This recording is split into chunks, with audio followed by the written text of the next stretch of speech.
Okay.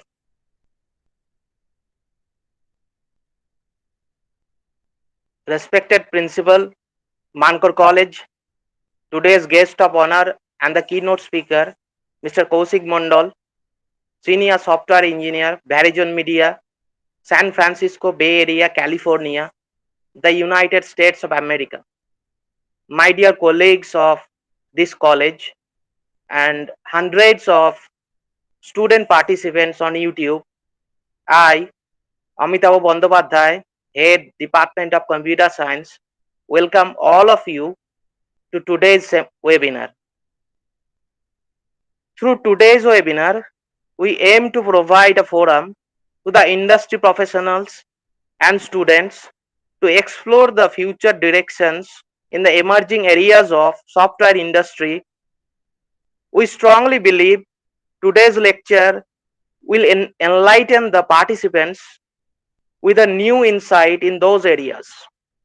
I ensure that the webinar will be profitable and the next few hours will be enjoyable and fruitful for every one of us. A version of this webinar will also be available on YouTube for student participants, and we would love to hear from you. So please note that there will be a question answer session after the talk, and anybody could post their questions during the session on YouTube.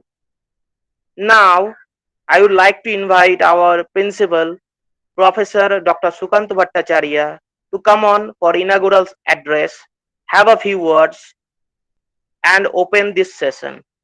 Sir.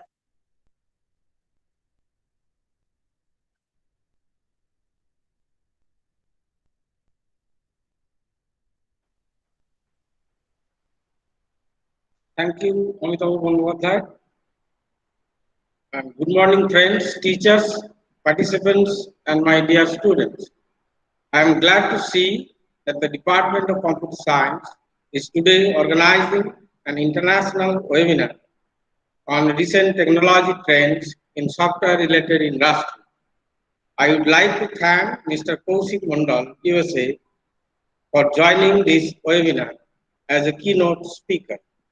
His knowledge and experience on the theme will certainly enrich our students and teachers as well. I am also thankful to all teachers of the Department of Computer Science who showed their keen interest in organizing such webinars. I declare the webinar inaugurated. Thanking you all and namaskar. Thank you, sir. Thank you for your words of encouragement.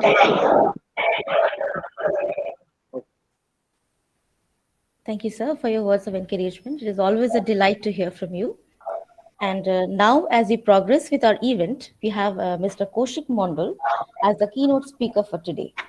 Mr. Kaushik Mondal works as Senior Software Engineer in Verizon Media in San Francisco Bay Area, California. He works in location platform where he designs, develops, and maintains high-quality software that impacts millions of users across the globe. Before moving to the Bay Area, he worked at Yahoo Bangalore as technical lead. Prior to that, he had a short stint in California-based startup Accelera, where he worked in mobile cloud, and also at a telecom startup, Tejas Networks, based in Bangalore. Mr. Mondal has done his BTech in Computer Science from Indian Institute of Technology, Kanpur, and he has completed his senior secondary schooling from Sainik School, Purulia. When he is not working on software, he spends time in nature and loves reading books, cooking vegetarian dishes, playing lawn tennis, and gardening. So please join me in welcoming Mr. Kaushik Mondal to speak on the topic, latest technology trends in software industry. You're welcome, sir. Please take the stage.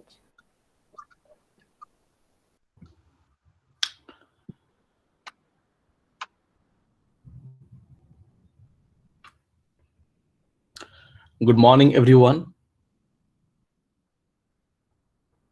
On the very onset, let me thank Professor Dr. Sukant Bhattacharya, Principal Mankor College, and Amitabh Bandyopadhyay, Head of Department, Computer Department, Mankur College, for inviting me for this talk.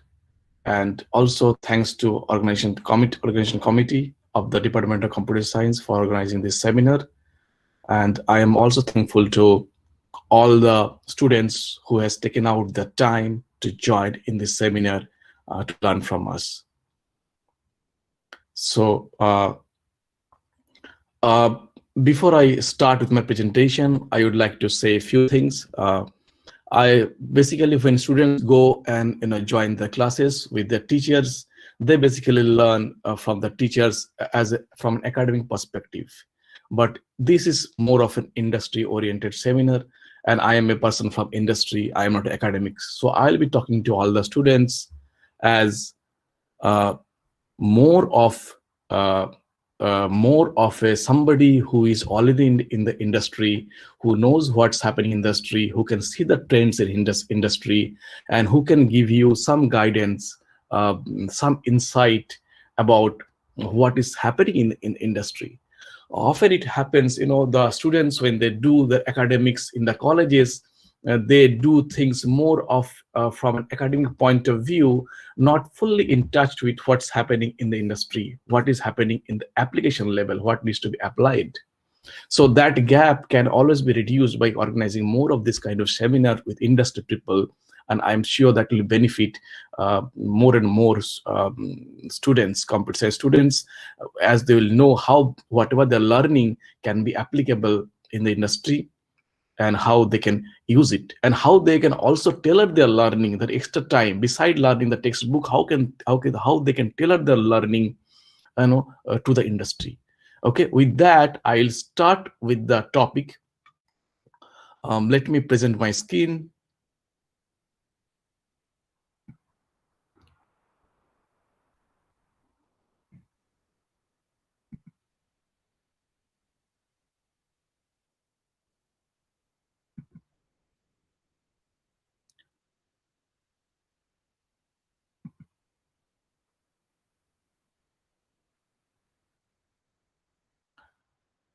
Um, I have a little difficulty in presenting the screen. There is some permission required from the Google Chrome, so I'll uh, quickly quit this and then join back again in 2 minutes. Okay, is it okay?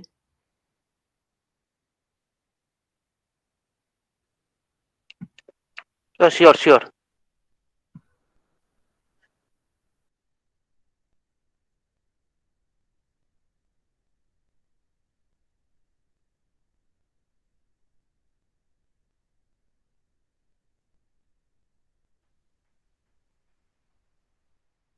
Amitabh আমাকে এবার যেতে হবে, sorry,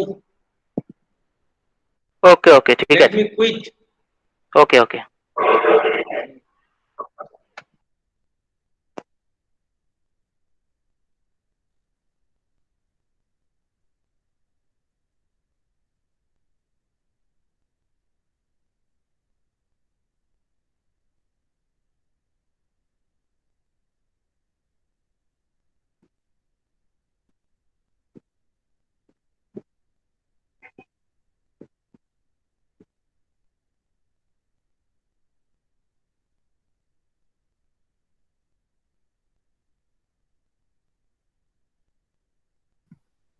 Yes, I'm back. Let me quickly spin my screen.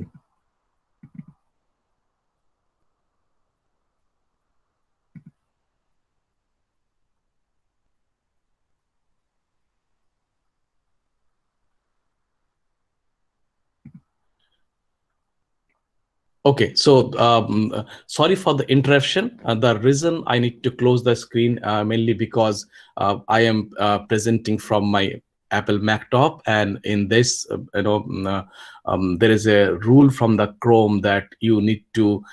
Apple has a rule. So this is not a rule from the Chrome. This is a rule actually from the not from the Chrome. This rule actually is from the Apple Mac-top laptop, that you need to take some permission and setting before they allow you to screencast. This is an extra security from the Apple.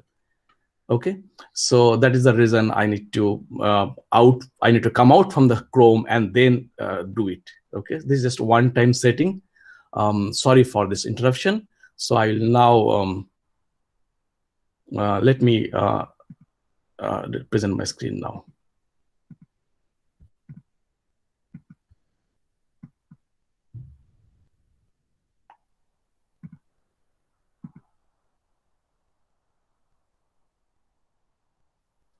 Okay. Let me. Okay. Now. So this is how the flow of the talk is going to be. Okay. For each of the topic that I'm taking up, what I'll do, I will actually take one topic that is under the discussion, and then I will say what are the the background of the topic, like before this topic became a trend, what used to be topic before, right? Okay. So, and then I also say why it is relevant now. Suddenly some topic become relevant, right? Why it has become relevant now. And then I will also say what are the companies which are actively using this particular topic that I'm going to tell you. And then I will also say how long this topic will remain, how long this topic will remain, kind of relevant. And then I'll also say if some student want to learn about this topic, what is the way forward, right? Like a lot of this topic may not be taught directly in your this thing. So how is this to be learned? Okay. So so this is the kind of the flow of the topic will happen.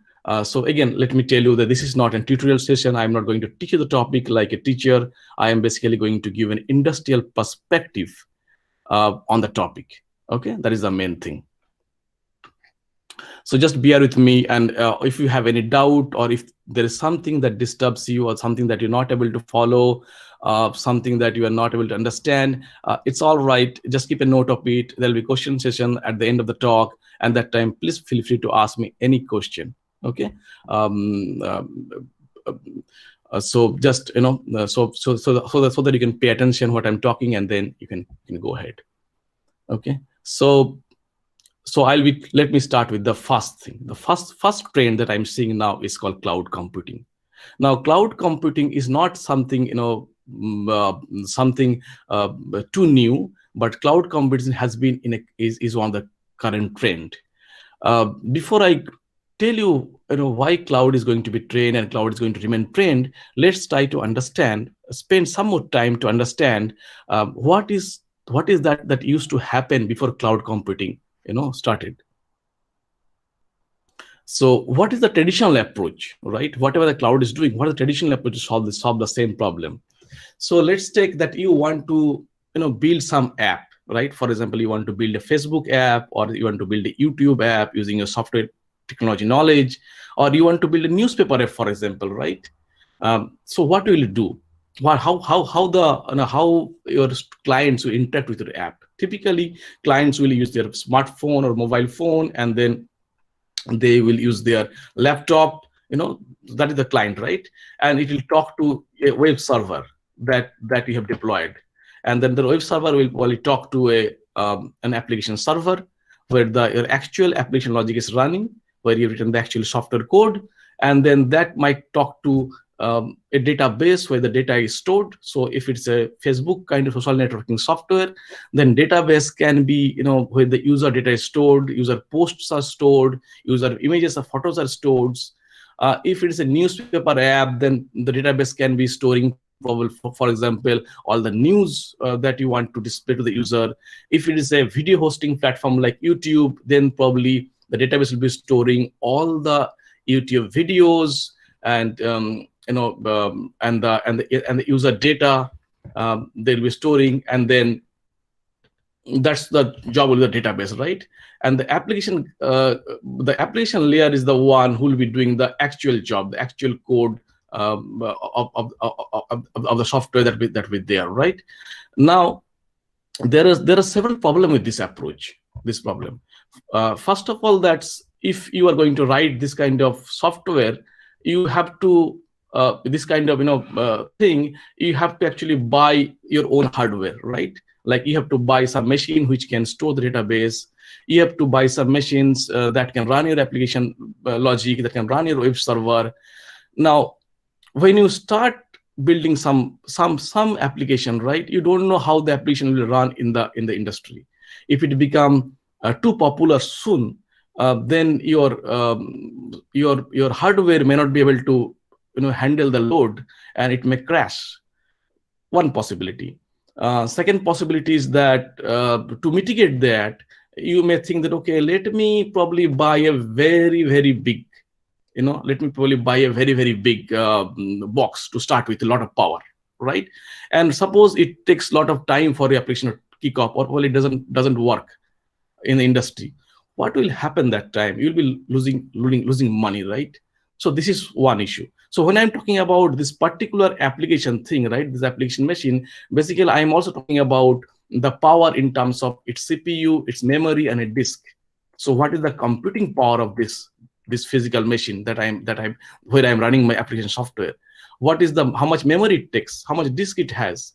What if I need more memory than it has? What if I need more computing power than it has? So what I'll do, if I need more memory, I'll probably increase the memory amount. I'll probably add some more physical memory into it. What if it needs more disk storage than I thought? What I'll do, I'll probably add some more disk into it. What if it needs more CPU power than it has? I'll probably add more cores to it. This is one way to solve this, right? This is one problem. Second problem is that what if the single box is not sufficient for the software that I've written? Then probably I'll add multiple boxes here and then do some kind of load balancing using the web server, right? So I can do that also. But all of these, it's difficult to plan ahead. It is very difficult to plan ahead. It is very difficult to manage it. You can buy too many boxes beforehand, then you will waste money. If you don't buy enough power and suddenly the load increases, then things will crash and it will be bad reputation for your software. So you see there are issues with this approach. Another issue is that when you are managing all this hardware yourself, what happens if there is electricity lost? You have to then think about having a generator to keep the power going. What if the system itself crash? The machine had some hardware fault. Then you have to build some more parallel, keep some more parallel machine ready to take over. So all this becomes a lot more headache, to maintain, especially for a new company or for a startup company, right? When should they spend time on managing the hardware to host this application, or should they spend time in innovating and design the software? So this becomes challenge, right? So that is where the cloud comes in. Okay, when it comes to cloud, you really don't have to think about managing your this hardware yourself. This hardware is managed by somebody else, some other company who have huge data center where they have lots of hardware sitting. Like Amazon has Amazon Web Service, they have lots of hardware sitting, and they give some virtual they give some virtual CPU, virtual memory, virtual disk to you, which becomes very easy for you to manage. Okay, so this is the traditional approach. Let's see how we actually handle it in the cloud. Okay, so just as an example, if I use Amazon Cloud, then it will be like this. I have same like the previous slide. We have a client who will be talking to some internet gateway in the cloud, which will be talking to some load balance in the cloud, which will be talking to a virtual instance of a machine. Okay, so this EC2 is not an actual physical machine like the previous slide. This is actually a virtual machine. It has its own CPU, its memory, its disk, but it's all virtual. By virtual, I mean that me as a software engineer do not manage the hardware.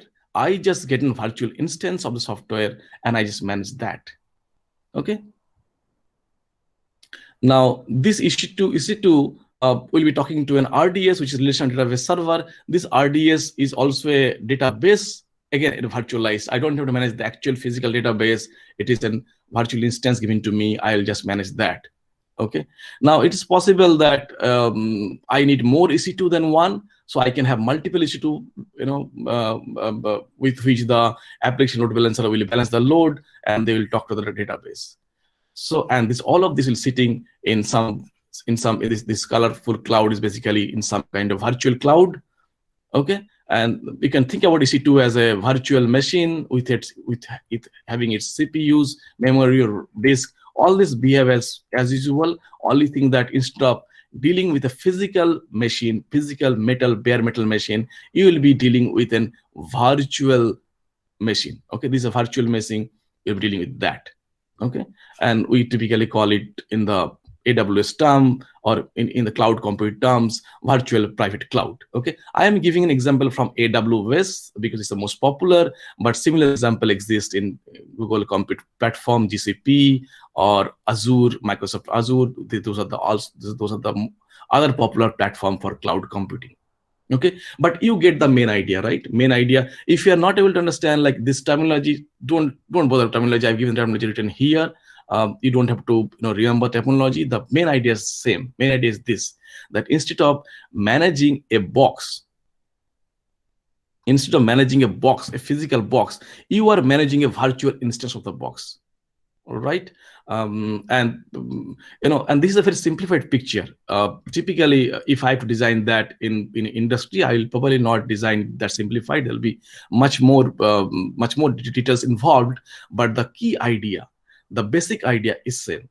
The actual physical machines are not with you. It's on somebody else's data center, and there is a way to create a virtual instances from out of those machines, and you just use the virtual instances. What is your gain? What is the user gain? User don't have to really think about buying a physical hardware. User will not have to think about managing a physical hardware. User will not have to think about how to manage the power. If the current is gone, what will happen if the hardware get damaged? Really don't have to think about all the physical thing. He just can go ahead and work on the virtual instances whenever he want. Okay, so that's what make this thing very, very useful and very, very easy. Okay. Okay, so what are the big benefits in summary? So big benefit is no need to maintain a hardware. That's a big benefit. As you can see, everything is virtual. You get everything is virtual. Your database you get as a virtual instances. The computing you get a virtual instances, whatever you want. No need to. It's easy to scale. It's easy to scale, meaning that you really don't have to think about, okay, if I need more computing, this is what I should do. Okay, have more EC2 instances. No problem. You don't have to think about buying and then think about how to buy, how to scale, how to network. It's all available. Just take more. And there is also no upfront cost. It's a pay as you go. So initially your software application is very small. You only take small amount of computing power, memory power from the cloud, and whenever as your system scale, you auto scale your thing. Okay, and then the other benefit is that you can actually you can make things very, very you can make things very, very globally easily. For example, you started your company in India and tomorrow you want to scale to Europe and the US. You don't really think about how to start a data center there, how to buy physical box there. Again, the cloud can help you to get your instances in those countries which will be near, in which the computers will be near to the country. Okay, so yeah, that makes things really easy. And again, you don't have to also think about the physical security of the boxes. Like if you have your own data center, think about what if somebody damage my data center, right? So you don't have to think about that way. It's all taken care by the other company. You only take care of the software security. Software security you have to take care anywhere, right? Whether you deploy software in your own hardware or you deploy software on the cloud on somebody else's hardware, you have to take care of software security anyway yourself. The other advantage of cloud is that sometimes the cloud provider are aware of the basic software threats, so they provide a lot of checks and balances beforehand. So that is another benefit of using cloud. For example, there is something called DOS attack. So this kind of attacks are very common attack, and the AWS actually provides some kind of basic DOS protection, like freely available when you do cloud computing on their resources. Okay, so these things are actually good for both startups as well as big companies. If you're a startup, if you're small, you really don't want to waste your time and headache on something like managing hardware. You can go to cloud. That's so easy for you. If you're a big companies is also good. They don't have to really think about managing too many hardware. Like Netflix has, Netflix, which is a big software company, and which is OTT platform, which does a lot of shows, and lot of all over the world people watch shows on Netflix. They have their entire infrastructure in AWS, on the Amazon. Okay, so it can work for both a small company as well as a big company. So that is really good thing. Who are the company who uses cloud? So typically, almost all the big internet-based companies are basically using the cloud computing, like Amazon, Google, Netflix, Dropbox, Verizon. You can think about any big company, they'll be using cloud. Cloud is the way to go. And as I told you, the benefit of cloud, I think it should be very obvious to all of you that cloud is something that is going to remain trend for time to come. Okay. So let's quickly look at the cloud market. So cloud market actually grew to something called $120 billion market in 2020 from $97 billion to 2019. So you can see it's a big gain. It's just gaining years after years. The cloud is just gaining. More and more companies are coming to cloud. They understood that it's difficult to manage their own data center. It is much easier to go in the cloud. And then what are the big players? The big players in the cloud are basically, number one is Amazon Web Service, AWS, from a company called Amazon. AWS is the number one cloud provider across the whole world, and also the most popular cloud provider by market share now. The next second is the Microsoft Azure, which is also a very good. And then the third is Google Cloud Platform, GCP, and then there is something called Alibaba Cloud, and then there is IBM, and there are many small, like DigitalOcean, Oracle OCI. There are many other cloud player, but typically the top three are AWS, Microsoft, Azure, and GCP, Google Cloud Platform. So more and more companies are coming to cloud. So at this moment, as you are all students, you must be willing to know, right? Like, if I need to learn about cloud computing, it may not be taught in my class, in my school, in my college. What is the way forward?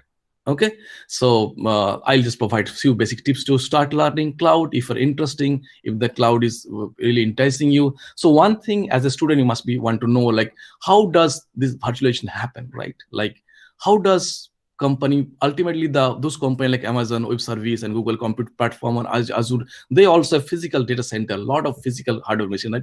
How they actually provide the virtualization to the other people as virtual software. So that is one important thing you may like to learn who want to go deep in technology. For those who want to basically learn the application part of it, like how to use cloud computing, how can I deploy my software in the cloud? How do I know the cloud concept? Like, for them, I would suggest that a good way to start will be to use something hands-on. Okay, don't need to start with theory, just because out of this top three player, AWS, Azure, and the GCP, the AWS is the most popular. I would suggest that you can start from AWS. I have provided the link here. You can just go to aws.amazon.com. You can open an account and learn directly from there. Learning directly from there is very easy. They have a lot of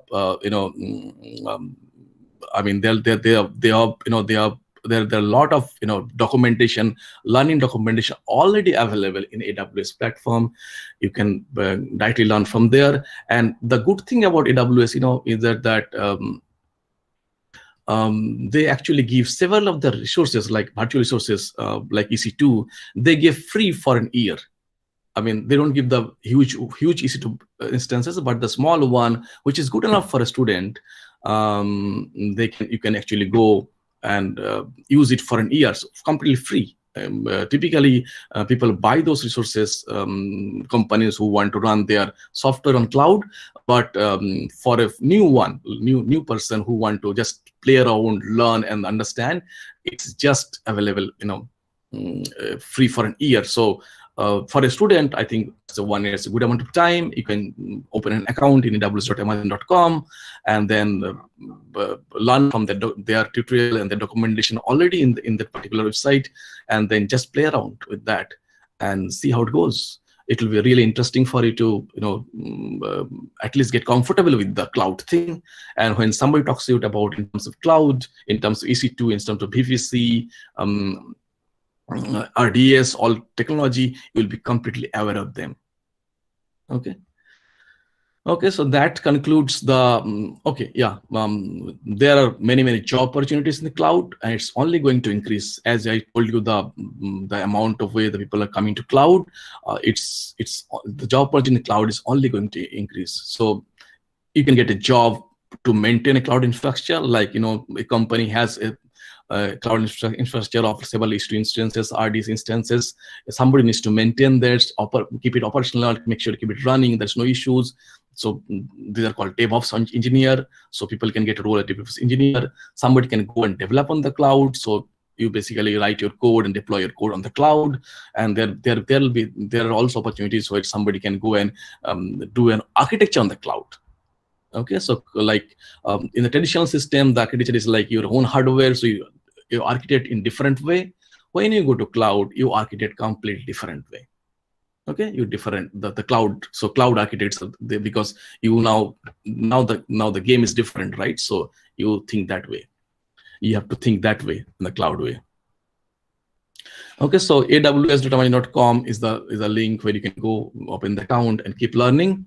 And they give a lot of free instances of the cloud. So it's I mean you can play around without paying money to Amazon. Okay, so that makes it easy. Okay, so that's it. That's the first trend, cloud computing. Cloud computing, if your students are all encouraging, I'll encourage that you definitely go ahead towards AWS website and learn more about it and play around and get hands-on, and you'll be really happy to learn a lot of stuff there. Okay, the next trend that I'll be talking about is big data. Big data is becoming it. Last few years, big data is becoming a trend in a very big way. Okay, so let me give some examples why what is big data and how big the big data is. I'll go to details a little more. So look at Google. We all search in Google engineering. We all search in Google search engine, right? Google per day search process around 5.6 billion search. That's a huge. Okay. Then we are all also aware about Twitter, right? So in Twitter, there are approximately 500 million tweets per day. And then there are, YouTube is a big thing, right? So there are like 500 hours of, videos are uploaded in YouTube every minute. And there's another like Instagram, right? So there are around 950 million photos and videos are shared on Instagram per day. So if you see, I've given different range, like from per day to per minute. You can see the range. You can see the amount of data. We are talking on the order of millions and billions, and that is in a day or in an hour, right? It is not. So think what will be the amount of data if it is like whole week or whole month, whole year. It's a huge amount of data. Okay, so these are just few examples. You can think about these things are happening at different scale in different places. Like think about number of Facebook posts, think about number of WhatsApp messages, think about number of Amazon purchases. There is no end. Okay, there is no end. The amount of data that we are generating all over the world. Now, and a good amount of this is getting generated automatically. Like, it's not that we are writing them manually. It's just happening. The moment you make a purchase in Amazon, a lot of things get triggered, right? So a lot of data get generated. The moment you do a search in Google, a lot of other things get triggered. Okay, so before I go to big data part, let's see how it used to be traditionally before the big data came into the picture. Okay, so this will give you guys a more idea about what used to happen now and what used to happen before. Okay, so usually data used to be very structured. Even now also a lot of data is structured, but before the big data really kicked in, data used to be really structured.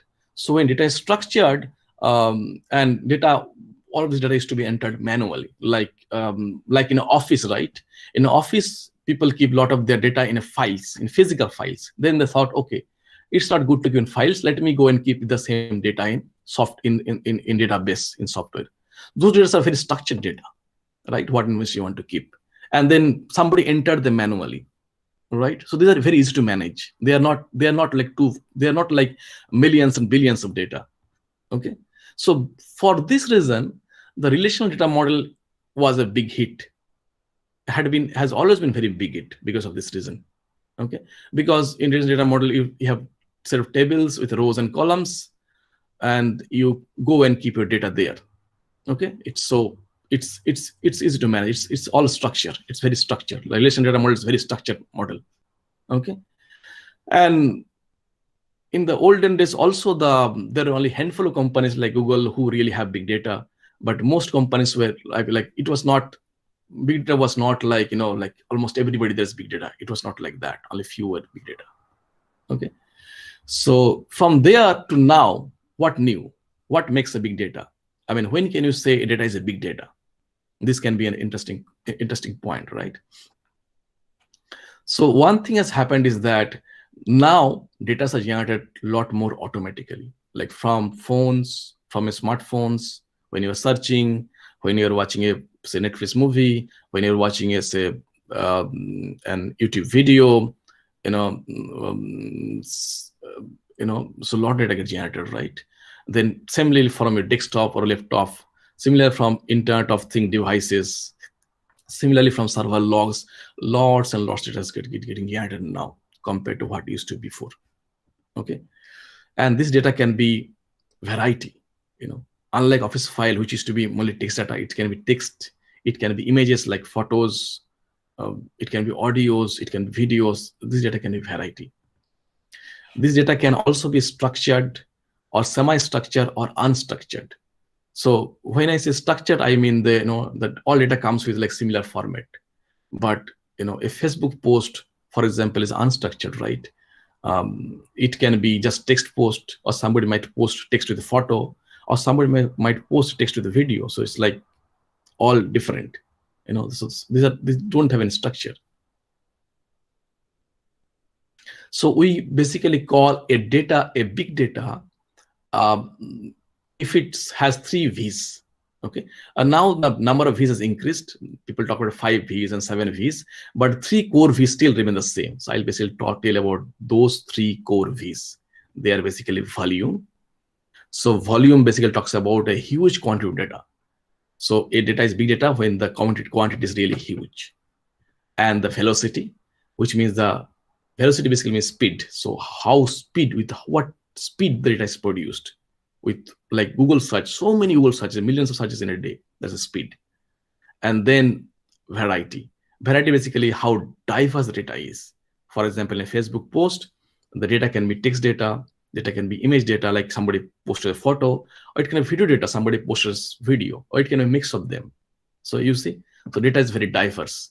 So we call something big data when it has one or more of these V's, like it's a huge volume, it comes with huge speed, and it's a lot of variety, then it becomes a big data. So let me briefly talk about now this big data thing. When a lot of big data start happening, right? A lot of Twitter, a lot of Netflix shows, a lot of YouTube videos, a lot of Facebook posts, Instagram posts, a lot of Amazon purchases. A lot of things start happening in the big data field, right? A lot of online transactions, lots of messages. So when this become big, a lot of technology also came, in terms of big data. Let's see. So huge amount of data leads to a lot of technology, because when data becomes so huge, we also need the technology also needs to upgrade itself to process those data, take care of that data, right? So main motivation was basically to gain some insight from the data. Now we have data. What can you do about that? We can just throw it out, or can you get some insight? For example, let's take some example. Like a lot of people purchase stuffs in Amazon website, right? Amazon.com. So Amazon want to know, which product a particular user is likely to buy. This is helpful to Amazon because when you as an user goes to Amazon, it also shows a lot of product in its page, right? If it knows which product that you are most likely to buy from its data insight, then it can show you then it can only show you those data to you. And that will actually, helpful to Amazon because then it can sell more. It's also helpful to you as an user because then you are getting the right recommendation, right? So this insight Amazon can easily get from the past data that it has.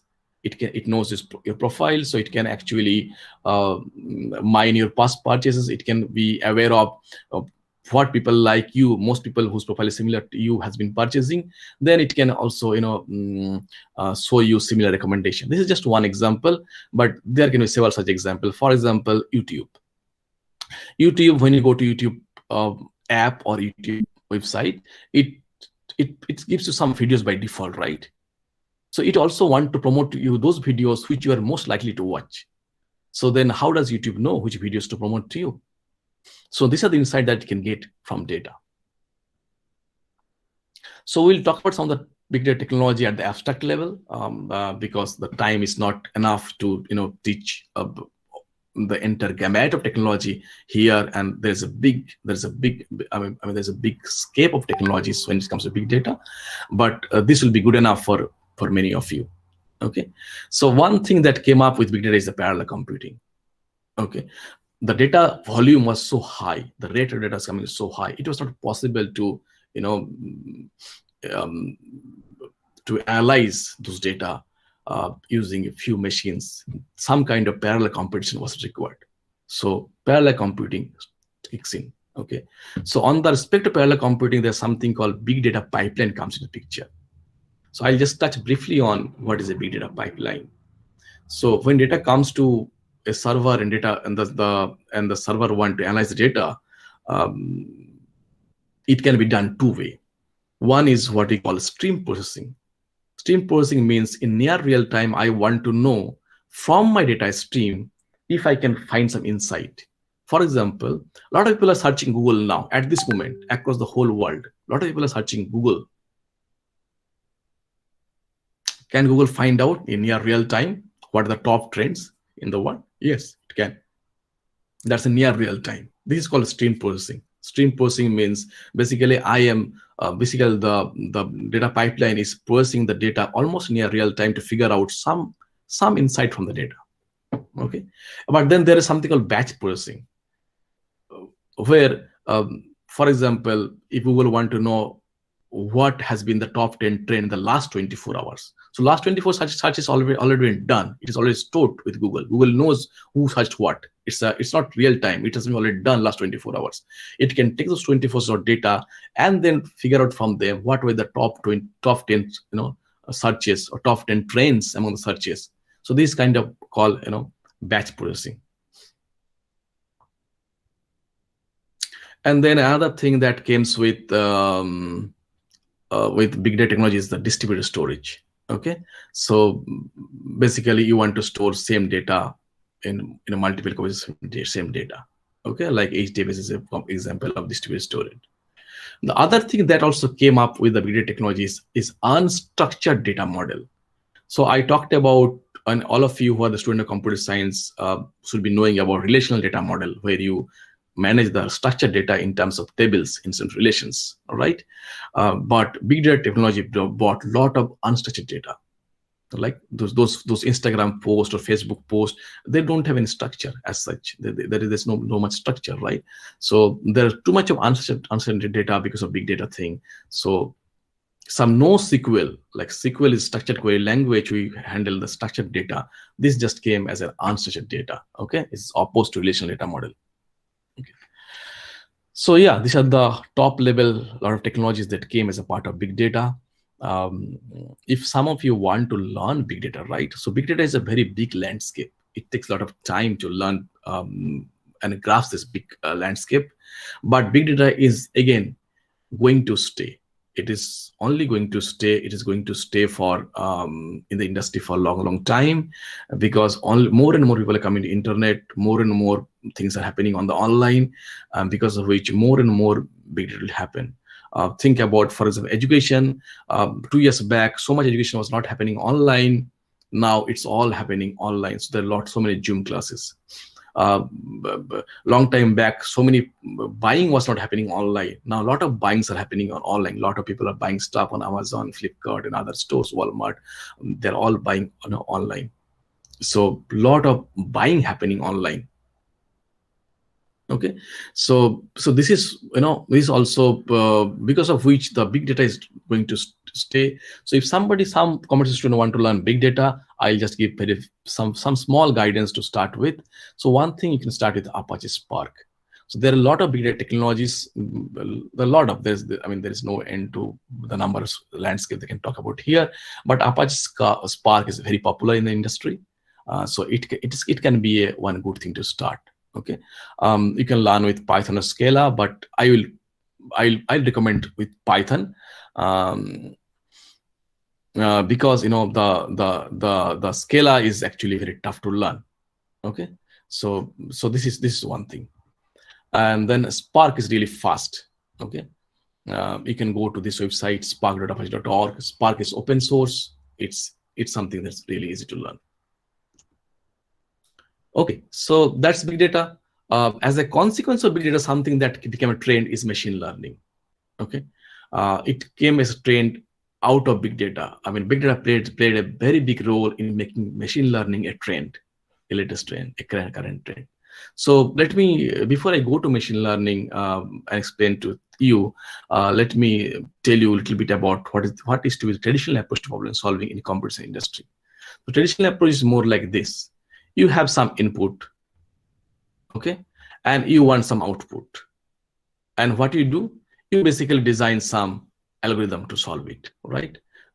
A simple example, you have some random number, 3197, you want to sort them into some increasing, some ascending order number like 1379. What you do, you basically go and write a sorting algorithm that will take the input and convert into desired output. What is algorithm? It's basically a step-by-step process that you program, which can convert the input to output. So you have input, you have output. A software engineer, you design the algorithm, you design the steps that will convert the input to output. That is the traditional approach to problem solving in software industry. Okay. One important thing to note that the program algorithm has to be correct. If it's wrong, then it's gone. It has to be correct. Okay. The question that is typically asked is that among so many questions, which algorithm should you choose? Among so many algorithms, which one should choose? So typically we choose based on time complexity and space complexity. Time complexity means that how fast the algorithm is. Space complexity means how limited storage it uses to run the algorithm. Okay, so that is how the traditional approach problem solving. Let's see how this changes with machine learning approach. Machine learning approach is a little different from this approach. Actually, all the way different. Okay, in machine learning approach, we have lots of data. What we do, from the data, we design a model. Basically, we take some machine learning algorithm, and we train that model using this data. And then we test the model, and if the model is good, we can use to make new predictions. So basically what is happening is that we are using existing data to design our algorithm. So unlike software engineer who design the algorithm, in a machine learning approach, the algorithms is actually happening on its own based from the data itself. So you can think about how a child learn, a language. A child doesn't know the grammar, right? He doesn't learn the grammar. The child learns the grammar after a long time in the school. But before that, he picked up the language just by training his mind, by listening to what people around him are talking, right? So this is kind of analogous example in machine learning world. In machine learning world, we have lots of big data. We use the data to train a model, to think, to give us some pattern, give us some output, and we make sense out of that. Okay, so we basically divide the data into test set and training set, and then we use the training set to data to train the model, and then we check the performance of the test data. And so in this case, in machine learning approach, it's like reverse of the traditional approach, where instead of we design the algorithm is derived from the data. You can think that this way. Okay, so some example can be like product recommendation or fraud detection. So you have already your system has detected a lot of frauds in while interacting online. Then you use that data to ensure that when similar kind of interaction happen, whether it's a fraud interaction or not, this kind of thing you can decide using machine learning. Currently, as the machine learning is out of big data, almost all the company who have big data, they try to use machine learning now. Okay, so as big data is going to stay for a long time to come, so is machine learning. It's only going to evolve. Okay, ML is going to evolve more and more as big data, as we have more and more data, we're going to evolve that. So currently, all big companies like Google, Facebook, Amazon, Netflix, LinkedIn, Twitter, you can think about all the big companies, they heavily use machine learning to make sense of the data, to use the data in their favor.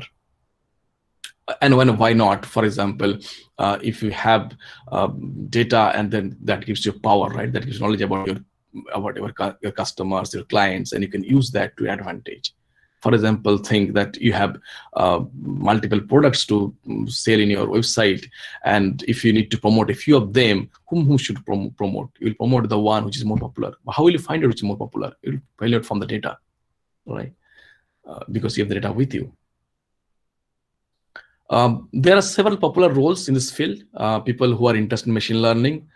Machine learning is going big. A lot of people who used to do traditional software engineering, they have started doing the machine learning nowadays. So there are like data engineer, there are data scientist, there are machine learning engineer. They're all related in the industry, like they're related, right? Typically, what happens, people when they learn all these things academically, right? Like when they learn these things academically in academic setting, they learn like data science is a different subject, machine learning is a different subject, data engineering is a different subject. But when it comes to industry, all of them working together. So a data engineer, a data is not all the time data is clean. Data may not be clean all the time, and data may not be in the right format to be used. So data engineer works with those data, design data pipeline, clean up the data, make sense of data. So that's data engineer's job. And the data scientist will go and make the actual mathematical model out of those. And the machine learning engineer is the one who will engineer it, right? So you can see they all have to work together to make a product successful. So any company who will be using machine learning, they will need all of these roles: data engineer role, data scientist role, and machine learning engineer role.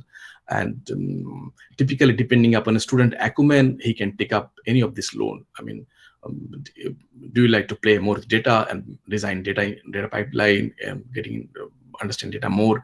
Then probably data engineering job is for you. You are more mathematical, statistical oriented. Data scientist job is for you. You are the one who like to write program, code it, test it, deploy it. Machine learning engineering is way to go. Okay. So yeah, so machine learning is going to stay for a long time, and people who want to pursue computer science, this is one of the hot field to take on, and there are several roles. Okay, this is my last trend. I don't want to go too much into it now because time is more or less up. It's time for question sessions, but I'll briefly tell, because cybersecurity is also a very current trend, latest trend, and it's a bigger trend than it used to be.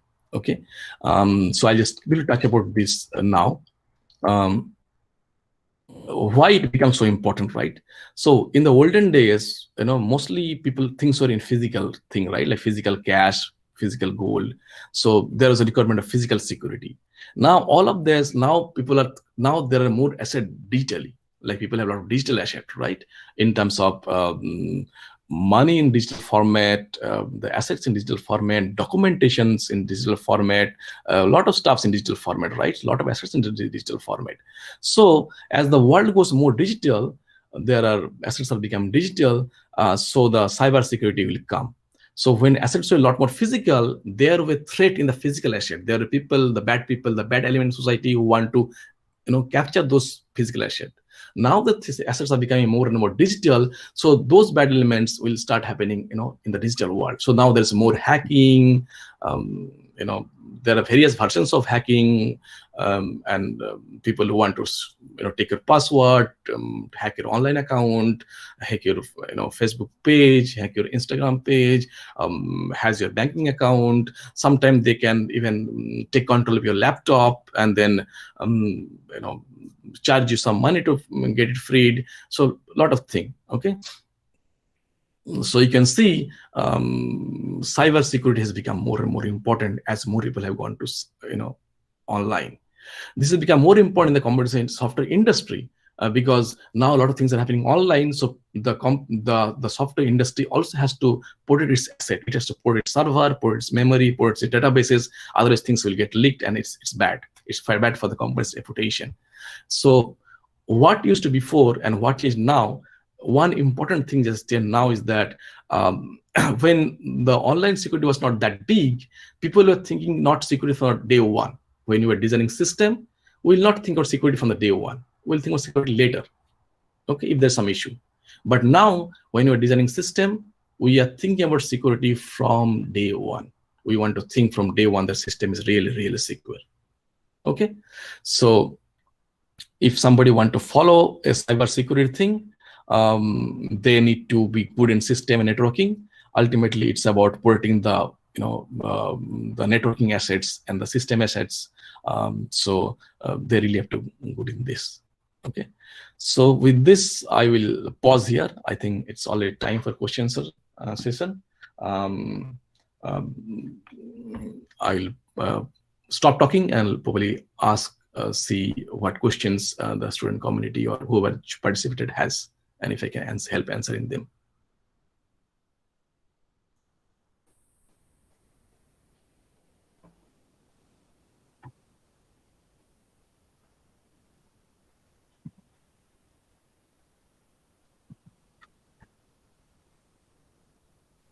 Yes, sir, we have a few questions from the students. So Sudeep is asking, what is the roadmap to becoming a cloud engineer? What are the skills and technologies required to gain an expertise? Okay, I have actually talked a little bit already on it in the talk. Sudeep, thanks for the question. This is a good question. If somebody wants to be a cloud engineer, there are two sides to it. One is the application side, in which you want to use the cloud platform, and like you want to use AWS or Azure to deploy your software or to architect. There is second side of it, which is even more interesting, is like, how do you build the cloud? How does AWS builds its cloud? How does Azure builds its cloud? So there are two parts to it. If you want to build a cloud, of course, you have to join a company who builds cloud. Like you have to join Amazon and AWS team, or you have to join Microsoft and be a part of Azure team. But that is the less of a role. The more popular role will be probably the other one, where you want to be a application guy who want to learn how to use cloud. So I have already given the link in during the presentation. There is the AWS, Amazon. If you just search for AWS and AWS Amazon in Google, you will get an AWS link for the Amazon. You can go to that link. You can create an AWS account on your name, and a lot of stuff, a lot of basic stuff like EC2, a lot of basic stuff actually are freely available for 1 year, and those are good enough for you to learn, to start learn. There are other stuffs which may be paid and which may need to be paid money, but Amazon tells you upfront which of the assets are available freely, which of the available that needs to be charged. So you can just review that and then you can start learning directly from there. Next question. Yes, sir. We have the next question. So the question is, do you think that the machine learning or artificial intelligence would end up reducing jobs in IT and ITES? This is a good question, and this is a really good question. And this kind of question keep happening in the world. So before I answer the question exactly, I would like to go back a few years back, like a few decades back, when just computer came. So when computer came, right, suddenly people start putting all their things in the computer instead of doing physical files. So people will start worrying, if computer comes, all the people, who are doing clerical job, desk job, will they lose their job? People are worried. So the people are, sometimes people are protesting, though we don't want computer to come to our place in our area or our country, it might lose our job. But actually it didn't happen, right? Actually, those people who are doing clerical job, they start doing the same job in the computer. Like now people do data entry in the computer, and there are people who got job to build the computer, there are people who got job to manage the computer. Same thing you can think about in artificial intelligence and machine learning also, right? So when machine learning will come, it will take away few jobs, but it will create a lot of other jobs. You will also need a machine learning engineer, we also need data engineer, we will also need a machine learning scientist. I mean, it will create a plethora of jobs also. It will certainly replace some things, but it will create a loss. So overall, there will be not a job loss. So from job loss perspective, one really need not worry. Just pick up the new trend and go on. Next question. Okay. Thank you, sir. So there's a student who's asking, what is the best time to join the software industry, after graduation or after master's degree? It really depends on you. There are actually multiple approaches to this. There are students who think that they didn't learn enough in graduation, or they want to learn a little more, be a little more specialized. They directly apply for GATE and go to masters, and then they go to join the industry. There are students who think differently. They said that, okay, let me go to industry and see what things will interest me more, and then go and do masters on specialization on those lines. So there are two approaches. The student has to really think what makes sense for him. Also, practical things comes into picture, like sometimes job market is not good, or sometimes you are not prepared for job market. That time, instead of sitting idle, it's always good to go and do masters instead of just wasting your years. So yeah, there is trade-off. There is no one straight answer. You have to look into your practical situation and your aspirations to take a call. Thank you, sir. We have another question. Despite several layers of security, what is the reason you think that cyber fraud is at its best? Yeah. So there are multiple reasons to it. One is that when more and more people come into cyber world, right, that world become very lucrative. Think like in the olden days when people are keeping more and more money in their home. There are a lot many thief and dacoity happening in the home. Now we don't hear much about that, especially in the city side, right? We instead hear about bank dacoity. Why? Because money has gone to bank now. Similarly, in the people are not keeping so much of data in the online previously. Now a lot of data in online. You want to buy something from Amazon AWS, you want to buy something from Flipkart, you want to buy something. A lot of people are storing your credit card, your actual sensitive data with them, right? So data is a big thing. People are basically, when they hack system, they basically wants your data, nothing more than that. That's the main thing, right? So as more and more data goes, more and more sensitive data goes online, cybersecurity become more important. Because the cyber criminals has become more and more active and more smart, and they have also become technically savvy because they know where the where the assets are. So they have also empowered themselves very strongly. So the defensive team, the team that has to defend the asset, right, they also have to be strong. It's the same thing that happened physical layer, right? The terrorists become hyperactive and very technically active and technically smart. So are the intelligence department, right? Intelligence department or police department. They also have to be have to come up to defend accordingly. Same here.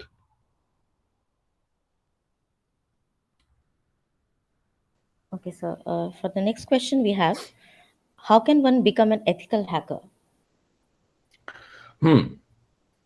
Actually, if you really want to be hacker, you should be only ethical hacker. Don't be a criminal hacker. Okay. Now, if you are really want to be ethical hacker, there are a lot of job prospects for ethical hacker also to give you motivation. Like a lot of the big companies who actually have this online things, they also have a big team defending their online assets. So they look for people who are aware of more and more details, like system details that can be hacked in the defending team to fight against the actual hacker. So being an ethical hacker is also in that way very good rule, because you'll be in a defending team fighting against criminal who are breaking into the online system and getting the assets out, right, doing the bad elements. Now, if you want to be, the first step is basically to so what does hacker do, and what does the criminal hacker do, the black hat hacker do, and what does the white hat hacker or the ethical hacker defend? It's basically the online assets, right? What are those online assets? They are basically the network security, the database and data. So basically systems and networking. So if you really want to be a good ethical hacker, you have to start understanding the system more in depth. It's not sufficient that you know how the operating system run. You also need to know in the level of bits and bytes, at the level of assembly programming language, at the more granular and details level, how things are done. So it's not sufficient that you learned how SQL query is written. You also need to know how the data, when we do SQL query, how things happen in the database internally, as an example. So yeah, so you have to start learning your databases, your systems, and your networking stuff more in depth. That is the starting point. Okay. So for the next question we have, what are the differences between deep learning and machine learning? This is a very common question. Actually, people ask this question and people get confused. Okay, so I can take the question one step above before I answer this question, so it will relate to it. This is also a question people ask, that what is the difference between artificial intelligence and machine learning? So machine learning is basically a subset of artificial intelligence. Artificial intelligence have a lot of other things. Machine learning is one of them. Machine learning is basically driven by big data, a lot of data, a lot of machine learning. No data, not possible. But artificial intelligence is possible. There are things which is possible without data. Now, in machine learning, there is a lot of other subset. Like we talks about things like learning that happen without any assistance, learning that need assistance. So one of those division is deep learning. Deep learning basically is so you can say like machine learning is subset of artificial intelligence, deep learning is subset of machine learning. You can think about it like this. How it's different from other versions of machine learning, like supervised learning, unsupervised learning, reinforcement. There's multiple versions of machine learning, multiple subset of machine learning. The deep learning is basically act on something called artificial neural network. So if you need to know more of deep learning, you have to learn about that thing. It's basically we call it deep learning because it contains multiple layer of those artificial network layer, and it needs a lot more data also to train those layers. Yeah, so in short, deep learning is basically a subset of machine learning. Okay, so we have another question from a student. Among the different technologies that you discussed, which one is the most suitable for freshers like us? It depends on your own aspirations and your own knack. So if you understand yourself, what attracts you more? So does security systems, how to get into it, how things work internally, does this attract you more? Or does getting new insight from data attracts you more? Like a lot of data set there, can I make some insight out of it? Does that thing makes you interest you more? So you have to really look into that. All of these are popular, and all of these are trending. All of this will continue to trend for at least for a decade or more, and they will evolve to a greater thing. They will not fall back. So whatever you take up, it will be a good thing to take up. If you want to take up something at the basic level, one can pick up all of this as a student. Like you can pick up basic Python, and then you can pick up learning basic machine learning, and similarly you can pick up basics of cloud computing, might make some instances in AWS and just run your software there. So at a basic level, I think if you're not sure which one you want to dig deeper, you can try all of this little and then see which is interesting you more. So that will be the more practical guidance from my side. Thank you, sir. There's a student asking, is there any certification on big data technology?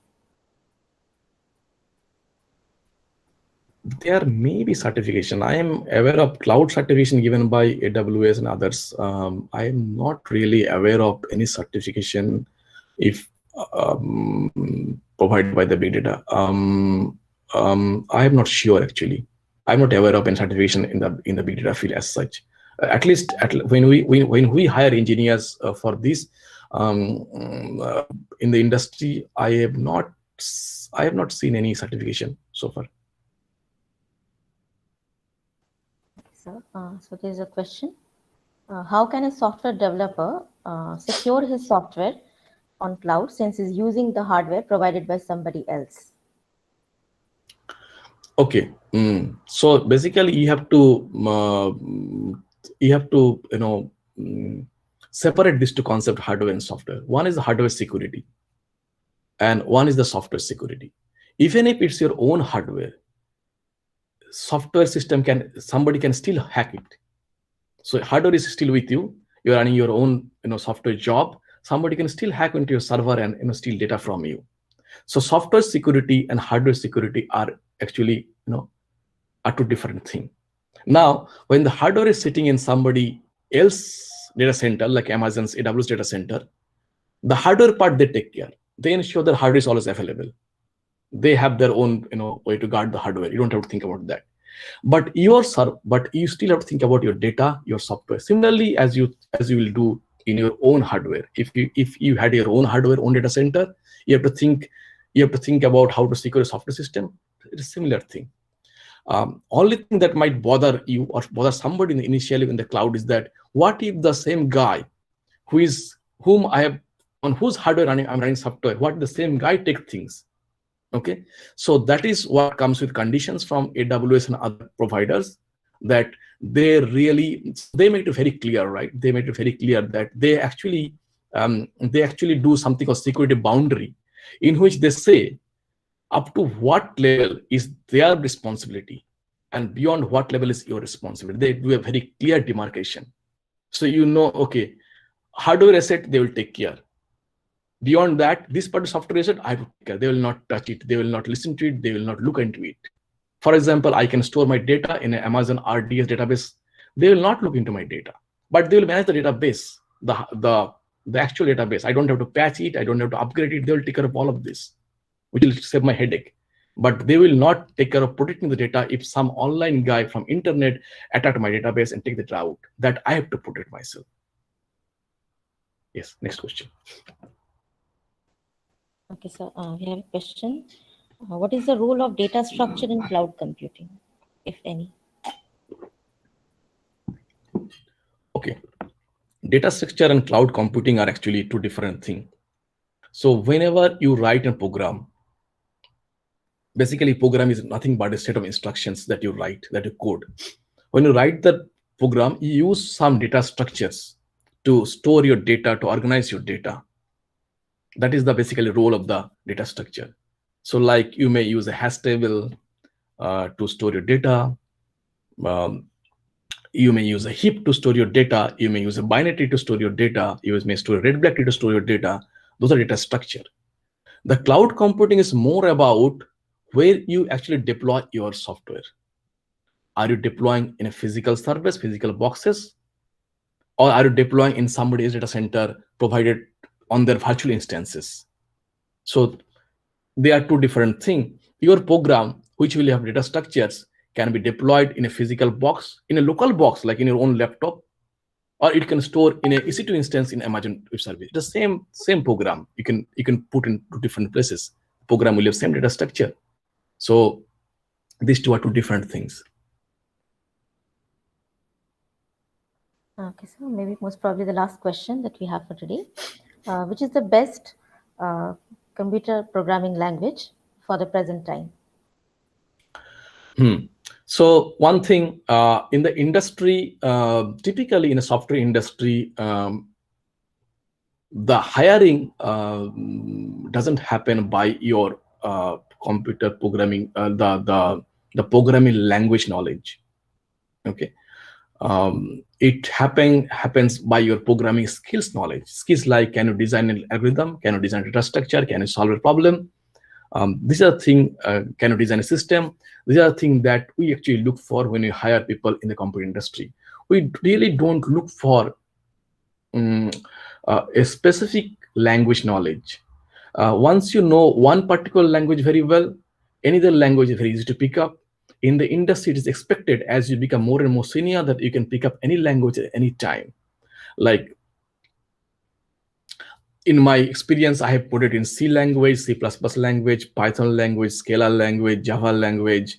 So many PHP language, Perl language. So many languages I have coded over the years. But if somebody want to choose a particular language, so there are specific languages which are suitable for few things. For example, if you want to know machine learning, I will say you should definitely learn Python.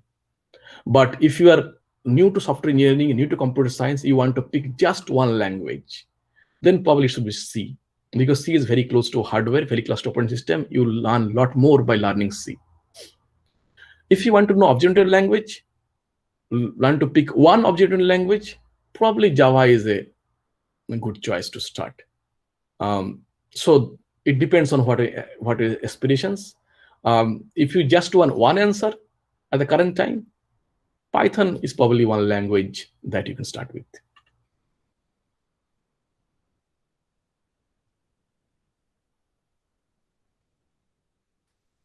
Okay, so there are some people requesting if you could share your presentation with them.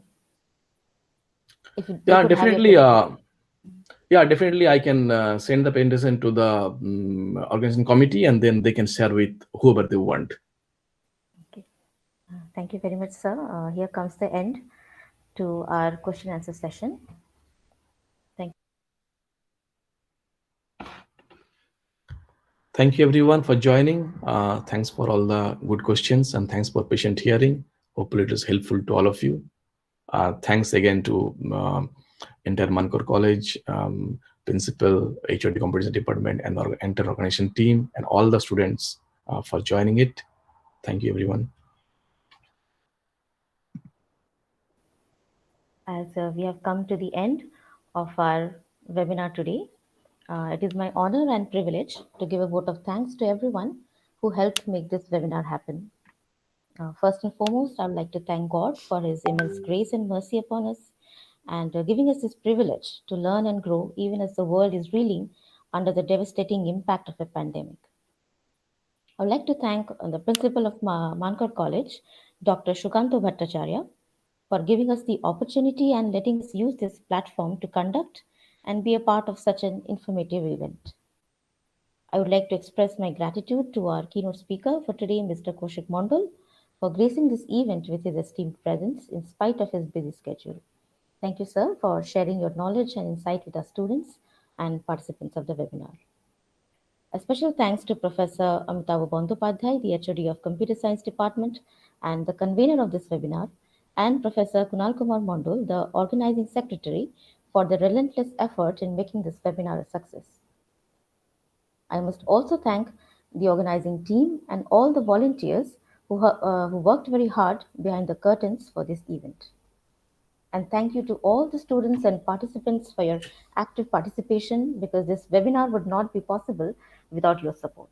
Thank you everyone once again for making it a great success. God bless you all.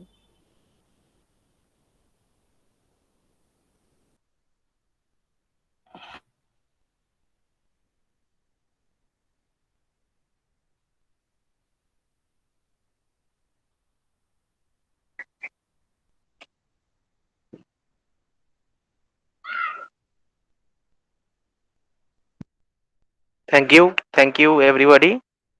Uh, I am now declaring this webinar as closed. Thank you very much.